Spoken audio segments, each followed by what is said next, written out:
Hello everybody and welcome to the British Pint. My name is Christoph and today we're brewing the 1886 Barclay Perkins Hogshead Porter. This is a recipe that was recommended to me by Ron Pattinson, and it's really a curious recipe that I'm not 100% sure that I did correctly, but it's already sparging behind me, so it's too late to change anything now. Okay, what do we have here? We have a beer that is again with an invert sugar, number 3 in this case.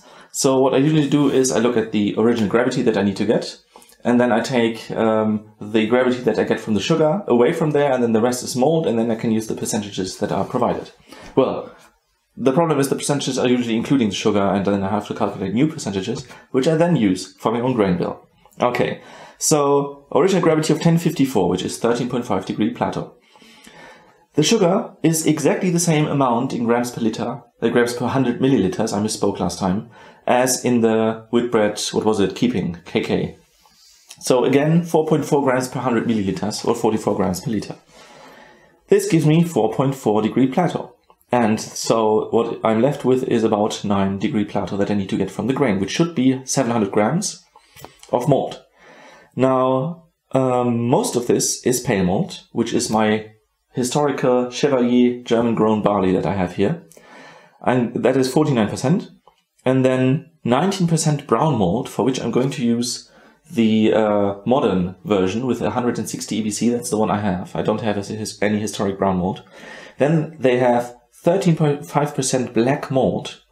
Black malt being malt with rather around 1000 EBC. I use chocolate malt for this because otherwise it would be too dark.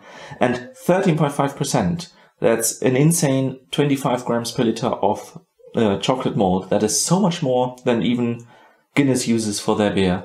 And I realized when this was sparging, I recorded it just when the first few milliliters came out, and it's already black. It's just so dark. It reminds me of that ship in Hitchhiker's Guide to the Galaxy, where they say it just sucks in the light and there's nothing left. Really strange, because Ron Pattinson calculates around 85 EBC. That doesn't make any sense. No idea what's going on, but this is going to be a very dark beer with just lots of time it needs in aging in order to be palatable at all. Then they also have some amber malt. That's again 19% like the brown malt. This is going to give a sweeter edge. I'm going to use modern amber malt. It might have been different back then. Specifically, I'm using a Belgian biscuit malt because that was the one that I could get at the time when I was shopping. Yeah, so that is the grain bill. Some breweries did put the black malt in the copper because they would get more money from spent grain if they were pale and not containing any black malt. It didn't say that in the recipe, and I'm not sure if Barclay Perkins is one of the breweries who did that, so I didn't do it here. Okay, next is the hopping.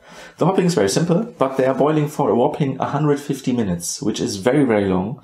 And I'm not sure if I want to do that because it's going to be impossible for me to get the evaporation rate to low enough to support such a long boil. So I'm probably just going to do 90 minutes for the first edition, which is a lot shorter, but yeah, that's just more feasible. And then the other editions are at 60 minutes and 30 minutes, and each of them is 1.8 grams per liter, which I'm going to keep. Well, I'm going to adjust for the alpha acid that I have. This is 4%, and I'm going to use pellets that are 5%, and then or 5.5, I will check. And then I have the cones, which are 6% alpha acid, and I'm going to use those only for the last 30 minutes. And the dry hop is 1.2 grams per liter, so a bit less. Yeah, that's pretty much all you need to know about this recipe. 59 IBU. Mash at around 65 degrees, which I also did back there for an hour. I tried the 2 hours and 30 minutes last time, and it didn't change anything in the gravity, so I'm not going to do that. Oh yeah, right, so my Chevalier is giving me not enough gravity, so what I decided to do is, when I had all the grains crushed and everything, that was yesterday, so I decided to just give it an extra 100 grams of Chevalier, just to boost up the gravity that I get from the pale malt. I'm not going to adjust everything to a lower efficiency because it is not the other malts. It's really just the Chevalier. So I'm going to add some more Chevalier to get to the better value. And then the recipe should be ready. Yeah, pitching temperature is 61 Fahrenheit, but I'm just going to try to cool it down somewhat. The funny thing is the yeast. So there is no Barclay Perkins yeast commercially available for homebrewers. And so Ron Pattinson recommends the YEast 1099 Whitbread Ale, which I used for yesterday's Whitbread KK. But luckily, during my last holiday, I stumbled upon a cask that we actually took home. This is a beer from Tonbridge Brewery. And the funny thing is that on their website, they say that they're using the historic yeast from Barclay Perkins. And so I propagated the sediment, and I have Barclay Perkins yeast here now. Yay! This puts me in a bit of an advantage compared to you, because I can brew this a bit more accurately. Not sure if this is like all the strains, only one strain, one of many strains, no idea. But I am going to use it, and I'm looking forward to finding out what it tastes like. Yeah, you can just use the yeast 1099 if you want to recreate this beer. So, that would be everything. Sparging is almost done. And then I will go for the 90 minutes boil. And then also do another beer today, which I just wanted to squeeze in between, which will be a clone. And you will see that in the next video.